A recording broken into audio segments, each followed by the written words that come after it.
అత్యంత ఆదరణ పొందుతున్న number 1 premium range beauty products ARM Pearl Beauty. అందుకే ఈ రోజు ఈ దేశ యువతకు స్ఫూర్తి ప్రదాత శ్రీ రాజీవ్ గాంధీ గారు వారి జయంతి సందర్భంగా మా హనుమంతన్న కొంతమంది క్రీడాకారులకు సన్మానం చేసినరు, ఆర్థిక సహాయాన్ని వారికి తోసిన విధంగా చేసినరు. అందుకే ఈ రోజు ఈ రాష్ట్రంలో ఈ దేశంలో మొన్న జరిగిన ఒలింపిక్స్లో మన పర్ఫార్మెన్స్ ఏమాత్రం బాగా లేదు. సౌత్ కొరియా లాంటి చిన్న దేశానికి 32 పతకాలు వచ్చినాయి. నేను సౌత్ కొరియాలో ఒక యూనివర్సిటీకి పోతే ఓన్లీ 1 యూనివర్సిటీలో 16 పతకాలు వచ్చినాయి. ఒకే ఒక అమ్మాయికి 3 గోల్డ్ మెడల్స్ వచ్చినాయి. వాళ్ళని చూసి నేర్చుకోవాల్సిన అవసరం ఉంది. అందుకే సౌత్ కొరియన్ స్పోర్ట్స్ యూనివర్సిటీ లాగా యంగ్ ఇండియా స్పోర్ట్స్ యూనివర్సిటీని తెలంగాణలో ప్రారంభిస్తున్నాం. తండాలలో, గూడాలలో, మారుమూల పల్లెల, గ్రామీణ ప్రాంతాలలో ఉన్న క్రీడాకారులను మట్టిలో మాణిక్యాలను వెలికి తీసి రాబోయే ఒలింపిక్స్లో తెలంగాణ నుంచి అత్యధికంగా మెడల్స్ సాధించే విధంగా మేము క్రీడా విధానాన్ని తీసుకురావాలని స్పష్టంగా నిర్ణయించుకున్నాం.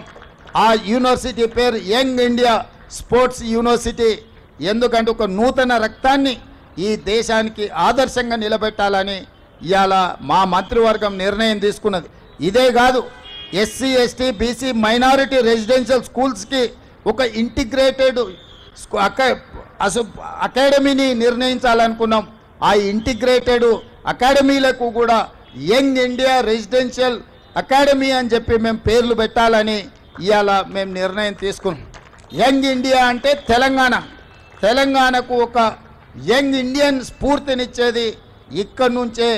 కాబట్టి తెలంగాణ నుంచి ఈ యంగ్ ఇండియా అనే పదము 1920 నుంచి 1931 వరకు మహాత్మా గాంధీ గారు స్వతంత్ర పోరాటంలో ఒక పత్రిక నడిపినారు.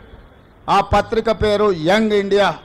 శ్రీ మహాత్మా గాంధీ గారి స్ఫూర్తిగా ఇవాళ తెలంగాణ రాష్ట్రం యంగ్ ఇండియా స్కిల్స్ యూనివర్సిటీని ప్రారంభించింది.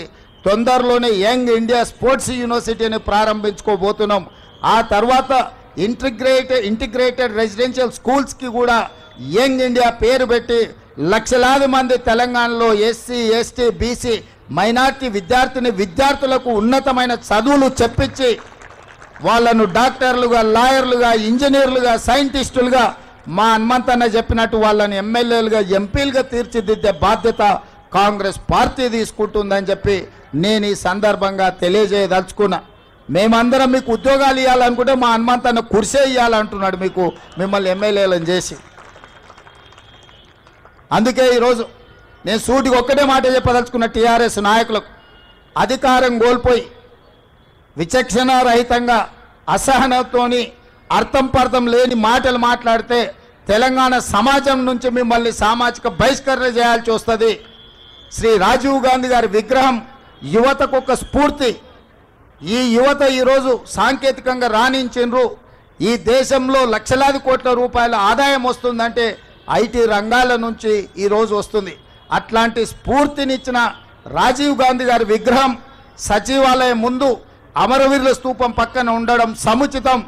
నీ అయ్యా 10 ఏళ్ళు రాష్ట్రాన్ని దోసుకున్న ఒక దొంగ, ఆ దొంగ కోసం అక్కడ విగ్రహం పెడితే తెలంగాణలో ఉన్న వాళ్ళందరూ దొంగలుగా తయారవుతారు ఇట్లాంటి దొంగ విగ్రహం పెడితే. కాబట్టి అట్లాంటి దొంగలకు స్థానం లేదు. అట్లాంటి దొంగలను క్షమించే సమస్యనే లేదు. మా జగ్గానే చెప్తున్నాడు, దొంగలే కాకుండా తాగుబోతులు కూడా తయారవుతారు ఆయన విగ్రహం పెడితే అని. కాబట్టి సచివాలయం ముందల తాగుబోతులకు, దొంగలకు స్థానం లేదు.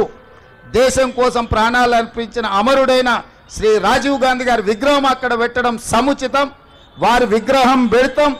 రాబోయే 15-20 రోజుల్లో పెద్ద ఎత్తున రాజీవ్ గాంధీ అభిమానులను లక్షలాది మందిని జమ చేసి అక్కడ ఆ విగ్రహావిష్కరణ కార్యక్రమాన్ని చేపడతాం.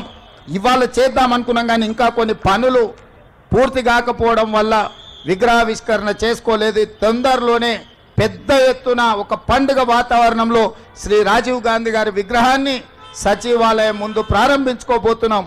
అదేవిధంగా ఈ సందర్భంగా నేను మాట ఇస్తున్నా, డిసెంబర్ 9 నాడు సచివాలయం లోపల తెలంగాణ తల్లి విగ్రహాన్ని ఆవిష్కరించి కాంగ్రెస్ అధికారంలో ఉన్నప్పుడు తెలంగాణ తల్లికి సముచితమైన స్థానాన్ని ఇస్తాం.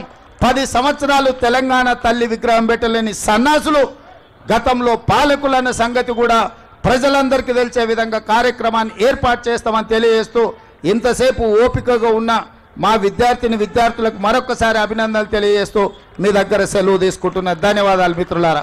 సుమన్ టీవీలో మీ పర్సనల్ అండ్ బిజినెస్ ప్రమోషన్స్ కోసం కింది నెంబర్కి కాంటాక్ట్ చేయండి.